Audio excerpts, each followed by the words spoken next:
모르는 길을 여시는 하나님이라는 제목으로 하나님 말씀 같이 나누도록 하겠습니다. 이렇게 보니까 좋네요. 마스크는 여전히 쓰고 있지만 그래도 오래간만에 여러분들을 앞에 두고 또 같이 예배하고 말씀을 전할 수 있게 되어서 반갑고 또 감사한 마음이 듭니다. 늘 영상 예배로 허공에다가 하는 예배 같이 했는데 확실히 다른 느낌이 듭니다. 성경에 나오는 각 권의 책의 이름은 보통은 그 책을 쓴 저자의 이름을 따서 그 책의 이름을 만들죠. 에스겔 선지자가 썼기 때문에 에스겔서이고, 이사야 선지자가 썼기 때문에 이사야서가 되는 것이고, 호세아가 써서 호세아, 요엘, 요나 다 마찬가지입니다. 보통 그렇게 이름을 짓죠. 그렇지 않는다면은 그 책에 나오는 주요한 인물의 이름을 가져다가 그 책의 이름을 만드는 경우도 있습니다. 에스더서가 보통 그런 것이죠. 에스더가 그 책을 지은 것은 아니죠. 그렇지만은 그 책의 내용이 에스더라는 인물을 중심으로 이야기가 전개되고 있기 때문에 주요 인물로서 그 책을 에스더서라 이렇게 성경의 책의 이름을 부릅니다. 그러한 기준으로 성경의 책의 이름을 부른다고 했을 때에 저는 개인적으로 조금은 이해가 되지 않는 책이 바로 오늘 룻기라는 책입니다. 룻기 전체의 내용을 보면은 나오미 가정의 이야기죠. 나오미 가정이 어떻게 시련을 겪게 되었고, 또 모압이라는 나라에 가서 나오미의 가정이 어떤 위기를 겪게 되었고, 또 다시 이스라엘로 돌아와서 나오미 가정이 어떻게 도로 다시 회복되게 되었는지에 대해서 그 책을 쓰고 있는 것입니다. 그런데 왜 이 책을 룻기라고 부를까? 물론 신학적으로 보면 구속사적인 관점에서 그 주인공이 룻이에요. 하나님께서 그 구원의 역사를 이루어 가는 데 있어서 선택한 사람이 룻이에요. 답은 간단해요. 그렇기 때문에 룻기인 건 맞아요. 그런데 일반적인 시각으로 보면, 신학을 깊이 보지 않는다고 해서 그런 일반적인 시각으로 본다면 나오미도 모르고 또 다른 사람들도 모르고 룻 자신도 모르는 하나님으로부터 얻은 특별한 은혜가 있었기 때문에 그렇게 부르는 것이에요. 그 책을 의도하지도 않았고 또 계획하지도 않았지만 자기도 모르게 이루어진 하나님의 은혜라는 것이 도대체 뭐냐? 그 은혜의 귀중함과 소중한 것이 무엇이냐? 그러한 내용을 우리가 오늘 말씀을 통해서 살펴보면서 우리의 삶에도 의도하지 않았었고 계획하지 않았지만 이루어지는 하나님의 특별한 은혜가 있기를 바랍니다. 나오미 가정이 우리가 잘 알다시피 모압으로 이민 가서 살다가 거기서 남편을 잃고 또 두 아들을 다 먼저 저 세상으로 보냅니다. 불행한 여자의 인생인 것이죠. 그 여자가 다시 고향으로 돌아오고 싶겠습니까? 그런 마음이 있겠어요? 사람들의 시선이 두려웠겠죠. 그런데 결국은 다시 돌아오잖아요. 아무것도 가지지 않은 빈털터리의 모습으로 돌아와요. 왜 돌아와요? 이유는 먹고 살기 위해서 돌아와요. 그곳에서의 삶이 너무나 고단하고 고달프고 막막한 거. 할 수 없이 다시 그 창피한 마음을 무릅쓰고 먹고 살기 위해서 다시 고향으로 돌아오는 거죠. 사람들의 시선 따위는 그렇게 중요하지 않아요. 모압에서 인연을 맺은, 먼저 저 세상으로 보낸 그 아들의 아내 나오미에게는 며느리죠. 룻, 그 이방 여인 룻만 데리고 다시 돌아오는 거예요. 남편이 없는 두 여인, 한 여인은 나이가 많고 한 여인은 유대의 정통 사회에서 살아나갈 수 없는 이방 여인으로서는 그 유대의 사회에 끼를 수가 없어요. 두 여인이 앞으로의 남은 인생을 어떻게 살아가나, 무엇을 하면서 여자들이 할 수 있는 일이 없어요. 생활을 영위하기 위해서 할 수 있는 일이 없어요. 허락되어지지 않는 분위기예요.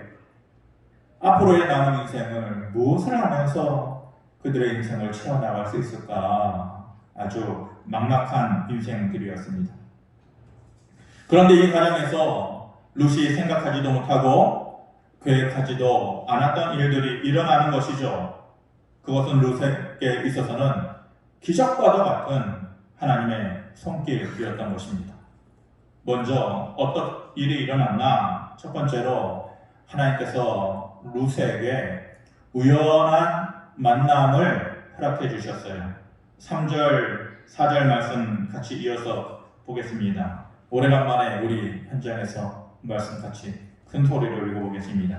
시작. 룻이 가서 베는 자를 따라 밭에서 이삭을 줍는데 우연히 엘리멜렉의 친족 보아스에게 속한 밭에 이르렀더라. 마침 보아스가 베들레헴에서부터 와서 베는 자들에게 이르되 여호와께서 너희와 함께 하시기를 원하노라 하니.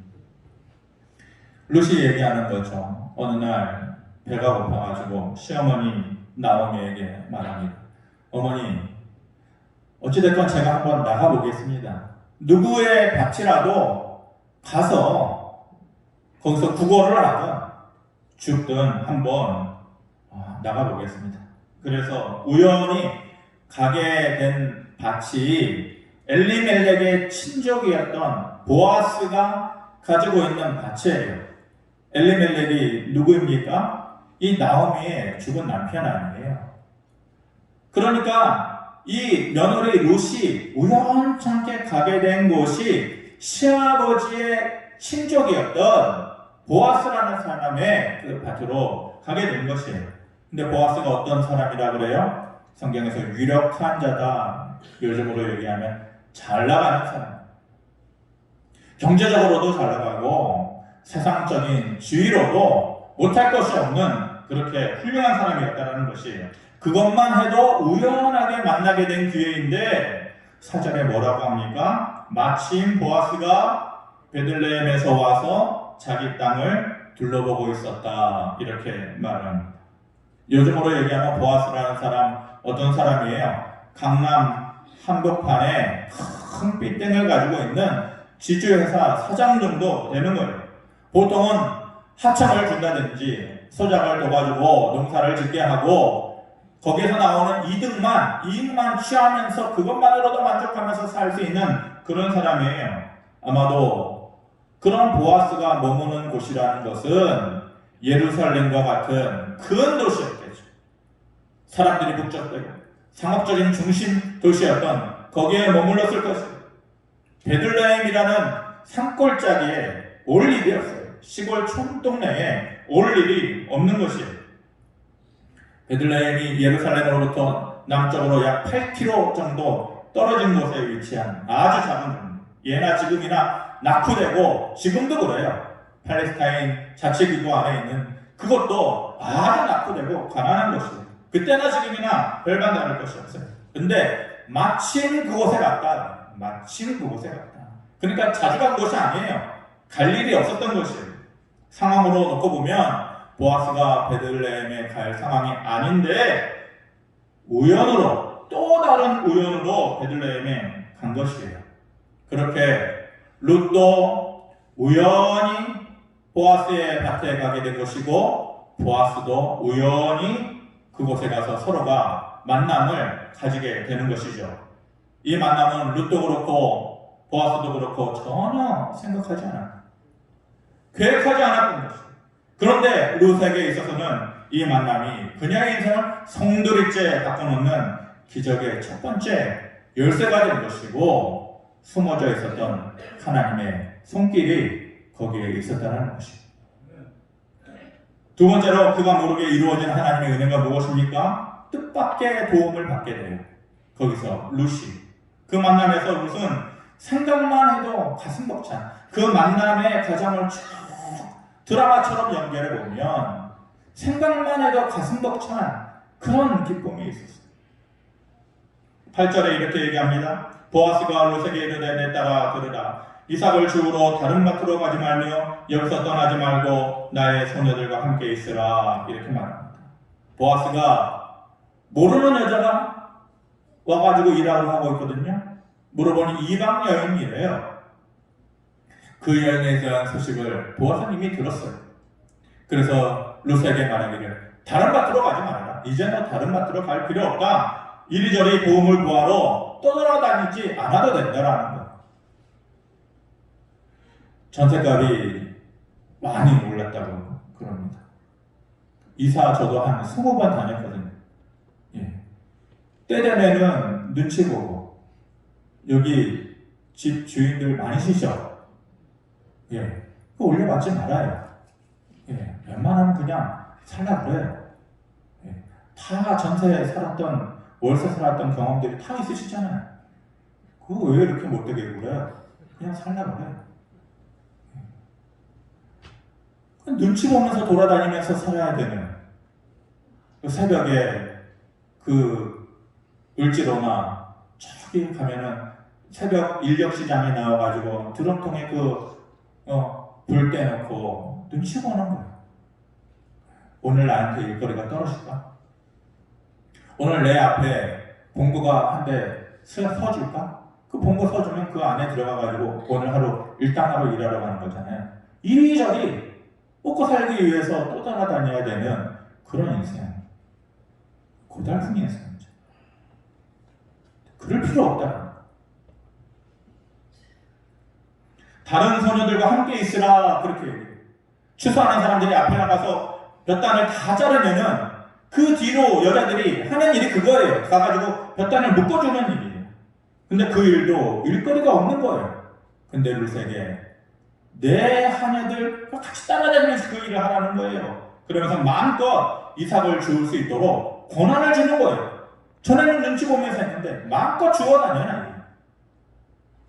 먹고 살기 위해서 떠돌아다녀야 하고 남의 눈치를 보면서 먹을 것을 구하는 삶. 그거 안 살아보셨어요? 먹긴 먹는데 자꾸 눈치 보면서 먹어야 되는, 예? 얼마나 고달픈 삶이에요. 살아봤냐고요? 예, 살아봤어요. 그 우유 하나, 콘프레이크 하나 먹는데 주인이 오늘은 몇 개 남았는데 너희들이 먹고 나니까 몇 개만 있다. 그런 거를 매번 체크를 하고 말하면은 그 다음날 일어나가지고 그걸 먹을 수 있을까요? 먹는 것 같고 서러운 거예요. 고달픈 거예요. 그런데 룻에게 이제 그럴 필요 없다라는 9절에 이렇게 얘기합니다. 그들이 베는 밭을 보고 그들을 따르라. 내가 그 소년들에게 명령하여 너를 건드리지 말라 하였느니라. 목이 마르거든 그릇에 가서 소년들이 길어온 것을 마실지니라 하는지라. 내 소년들이 가면서 베는 밭을 따라만 다녀라. 너 할 거 없고 따라만 다녀라. 내 소년들에게 이미 명령한 것이 있다. 저 여자는 이방 여자이기는 하지만 건드리지 말라. 여러분, 여성의 인권이라는 것이요, 요즘이나 이렇지 그 당시에는 그런 게 없어요. 특히 이슬람권에 있어서의 여성의 인권이라는 것은 아주 무자비한 것이에요. 그 당시에는 더 심했어요.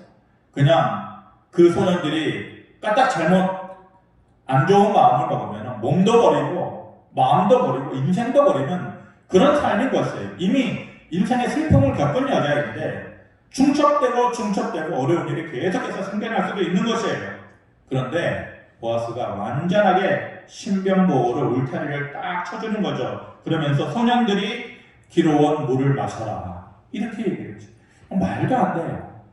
이스라엘 지역에 특히 베들레헴에 물을 얻을 수 있다라는 거 자유롭게 허락되지 않아요. 그래서 멀리까지 가가지고 일하는 일꾼들이 물을 길어다가 그릇에다 넣고 그걸로 하루 종일 마시는 거예요. 그런데 여자들이요? 더더군다나 자격이 안 되는 여자, 이방 여자, 허락되지 않은 여자가 와가지고 그 물을 마신다? 말도 안 되는 거예요. 그런데 보아스가 그럴 필요 없어. 너는 물 기르러 갈 필요도 없고 내 소년들이 기러온 물을 너는 그냥 마시기만 해. 수고하지 않고 얻는 인생을 살라는 거예요. 밥 먹을 때에 주인의 자리에 같이 앉아가지고 그 밥숟가락 같이 얹으면서 먹게끔 허락을 해주는 것이죠. 보아스가. 자기의 하인들도 그렇게 하지 못하는데 루세자는 그렇게 해주는 거예요. 소년들에게 명령을 하여서 마음껏 이삭을 주워 담게 해주라. 심지어 어떻게 하라고 합니까? 16절에 또 그를 위하여 곡식다발을 해서 조금씩 뽑아 버려서 그에게 죽게 하고 꾸짖지 말아라. 말하기를 일부러 곡식 단을 벨 때에 한 움큼 쥐어가지고 떨어뜨려 놓으라 이거예요. 우연찮게 이삭을 떨어뜨리지 말고 일부러 한 움큼 떼가지고 루시 가져갈 수 있도록 그렇게 떨어뜨려 놔라. 실제로 보면요, 처음에는 루시 어떤 마음이었어요?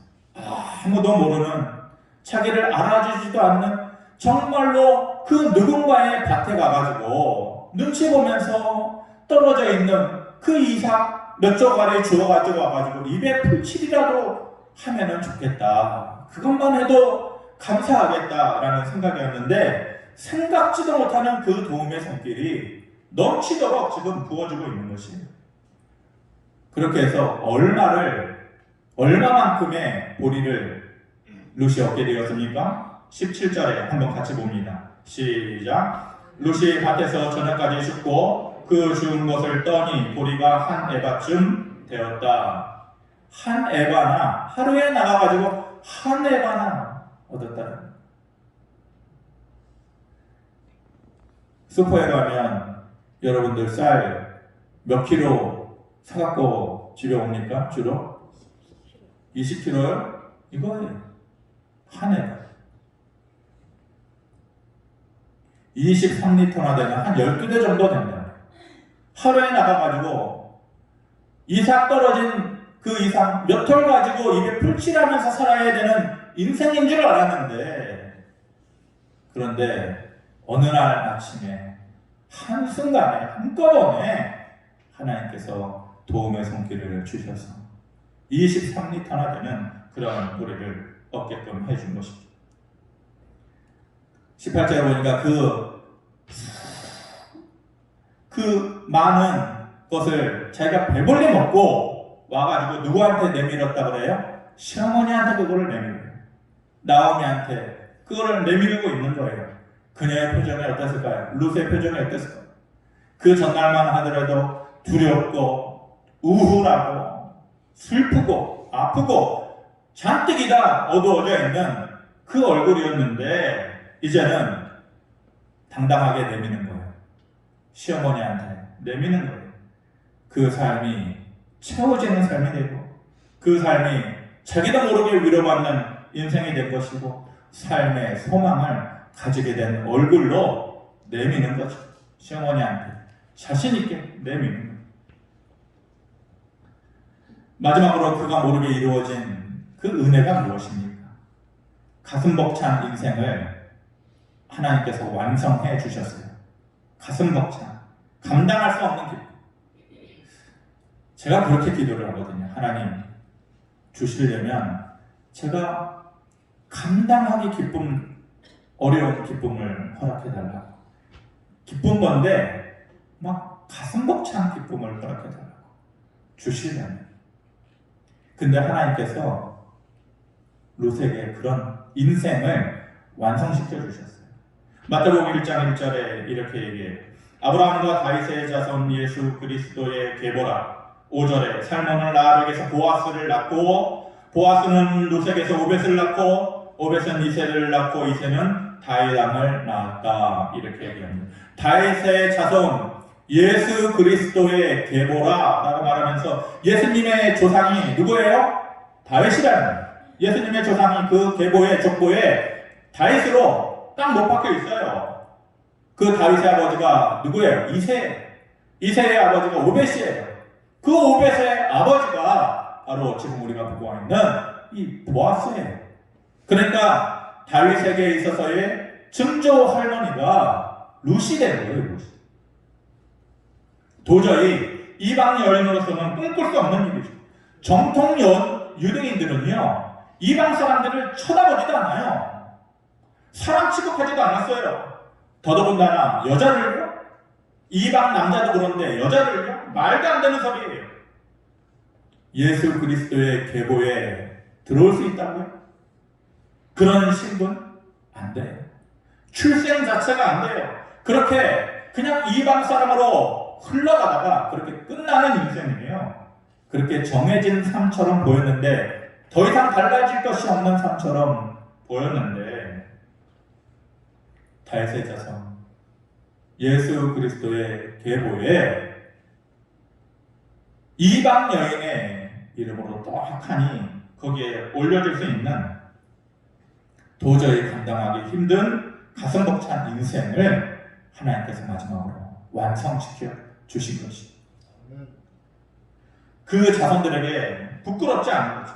만약 그대로 끝났다면 룻도 그렇고 나오미도 그렇고 부끄러운 인생에 있어서 아무것도 남겨놓지 못하고 실패만 하고 인생을 살았던 그렇게 끝나는 인생이잖아요.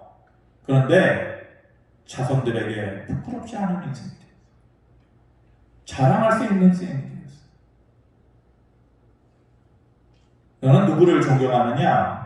라고 물어봤을 때에 저는 멀리서 존경할 사람 찾지 않아요. 저는 저희 아버지, 저희 할아버지, 할머니가 가장 존경스러워요. 자손들에게 그런 얘기를 들을 수 있는 그렇게 인생에 남음이 있는 흔적이 있는 그 전에 꿈꿀 수 없었지만 이제는 하나님께서 그 인생이 될 수 있도록 완전한 기쁨을 회복시켜주는 그런 모습을 보여주고 있는 것이죠. 룻이 모압 땅에서 돌아올 때만 해도 나오미 그 늙은 시어머니 뒤를 따라오면서 울면서 오지 않았겠어요? 빈털털이 뾰족한 수라도 있었나요? 아무것도 없어요. 그냥 그 시어머니 늙은 시어머니 혼자서 고향 땅으로 돌아가는 그 모습이 불쌍해서 그냥 따라온 거예요. 하루하루 살 때에 뭘 생각할 수 있었겠어요? 룻이 나오미가 뭘 생각했겠어요? 인생이 뭐냐? 그런 거 생각했겠어요? 철학이 뭐냐? 내일이 뭐냐? 희망이 뭐냐? 그런 거 생각했겠어요? 전혀 그런 것과는 상관도 없는 그런 인생을 살았을 거 아니에요. 그의 인생이 이렇게 달라질 것을 상상이나 했겠어요?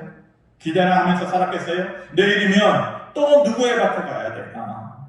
내일이면 또 알지도 못한 누구 밭에 가가지고 이삭 몇 조가리 그거 가져다가 입에 풀칠을 하고 먹고 살아야 되나? 그런 걱정하면서 살아야 하는데 정말 꿈만 같은 일이 그에게 일어난 것이죠. 우리 중에 누가 이런 행운을 얻을 수 있을까요?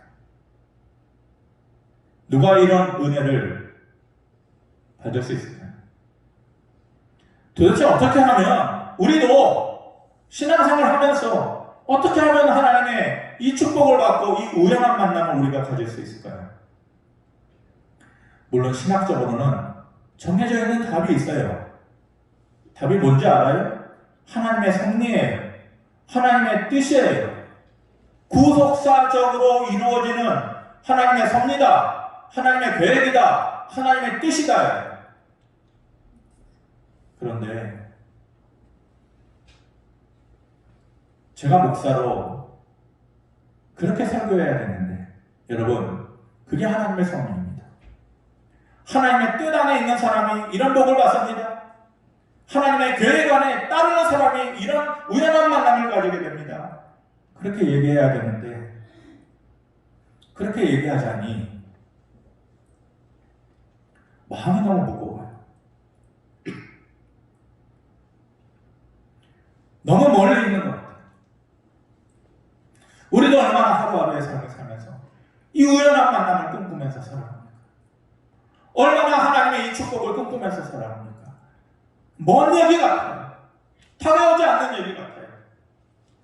그러면은 마치 우리는 하나님의 섭리 바깥에 있는 사람처럼 느껴지고 하나님의 계획과 뜻 바깥에 있는 사람처럼 느껴지고 이것을 하나님의 섭리다, 하나님의 뜻이다라고만 말하면은 우리가 너무 힘들어요.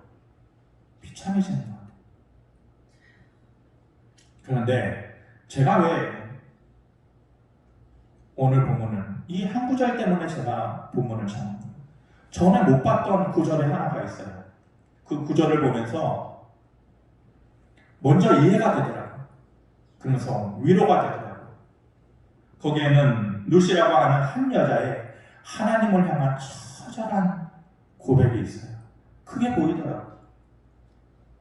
10절에 루시 엎드려 얼굴을 땅에 대고 절하며 이르되 나는 이방 여인이거늘 당신이 어찌하여 내게 은혜를 베푸시며 나를 돌보시나이까. 이래야 되는 여자예요. 땅에 얼굴을 대고 이마를 땅바닥에 대고 그렇게 부족한 여자예요. 이방 여인인데 이럴 수밖에 없는 이방 여인인데 어찌하여 나 같은 이 개와 같은 이 여자에게 가나안 여자가 그렇게 말하지 않았어요. 나의 이 부족한 여자에게 어찌해서 나에게 이런 도움을 주십니까? 왜 나에게 은혜를 베푸십니까? 라고 물었더니 보아스가 뭐라 그래요? 11절에 사실은 너의 시어머니가 나오미인 거 이미 내가 알고 있다.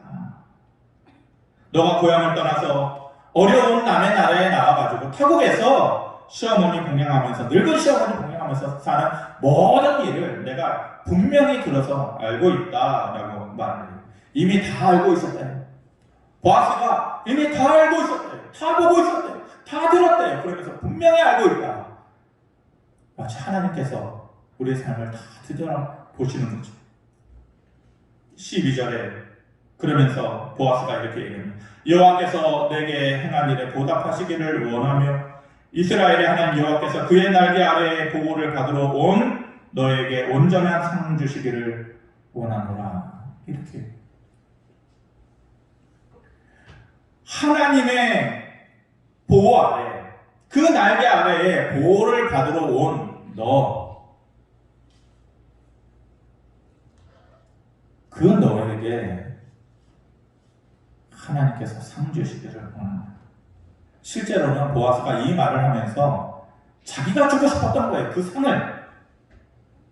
하나님의 그 날개 아래에 보호받으러 온 이방 여인이기는 하지만 보아스가 상을 주고 싶은 이 여자가 너무 특별한 거예요.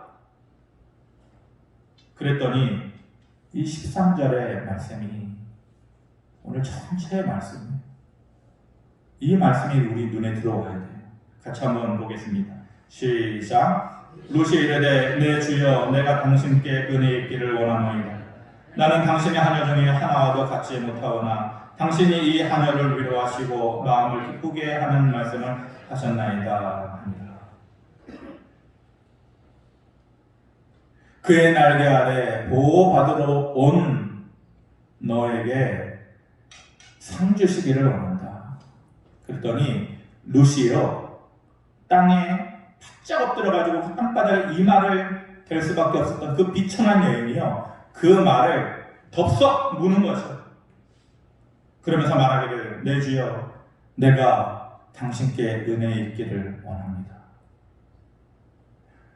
이 여인이 땅에 고개를 대고 원래는 어떻게 얘기해야 되는지 알아요?